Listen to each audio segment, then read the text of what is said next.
దేవుని నమ్మిన కుటుంబం ఏం చేయాలి? సంఘములో పరిచర్య చేయాలి. నువ్వు సంఘములో పరిచర్య చేయట్లేదు అంటే నువ్వు దేవుని ప్రేమించట్లేదని అర్థం. దేవుని ప్రేమించిన వారు సంఘములో పరిచర్య చేయకుండా ఉండలేరు. అలా వదిలేసి వెళ్ళిపోరు. దేవుని ప్రేమించేవారు ఏం చేస్తారు? సంఘ విషయంలో శ్రద్ధ కలిగి ఉంటారు. సంఘములో పరిచర్య చేయని వారు 90%. బైబిల్ ఏం చెప్తుంది? నువ్వు నిజముగా దేవుని ప్రేమిస్తే సంఘము కొరకు నువ్వు పని చేస్తావు.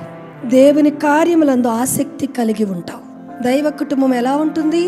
దేవుని కార్యములందు ఆసక్తి కలిగి ఉంటుంది. సంఘము కొరకు పని చేస్తుంది. క్రైస్తవ కుటుంబము దేవుని యందు భయభక్తులు కలిగి ఉంటుంది. ఆ ఇంట్లో ఉన్న వారందరూ దేవుని యందు భయభక్తులు కలిగి ఉంటారు. ఆ ఇంటి వారందరూ బాప్తిసం పొంది ఉంటారు.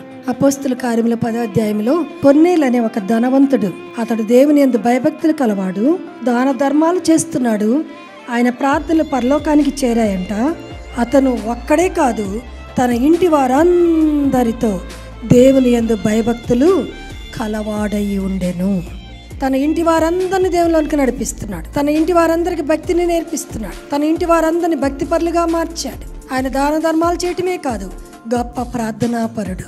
తన ఇంటి వారందరూ కూడా దేవుని యందు భయభక్తులు కలవారు. నీ ఇంటి వారందరూ దేవుని యందు భయభక్తులు కలిగి ఉన్నారా? ఒక్కసారి పరీక్ష చేసుకోండి. ఎవరి కుటుంబం వారు. అలా ఒక నాయకుడుగా, ఒక యజమానుడుగా నీ కుటుంబాన్ని భక్తిలో నడిపిస్తున్నావా? ఒక యజమానురాలుగా నీ కుటుంబాన్ని దేవుని సన్నిధిలో భక్తిగా నడిపిస్తున్నావా?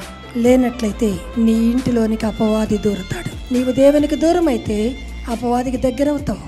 అందుకే దేవుని బిడ్డలు, విశ్వాసులు సంఘమును విడిచిపెట్టకూడదు. సంఘ సహవాసమును విడిచిపెట్టకూడదు. ప్రార్థనను విడిచిపెట్టకూడదు.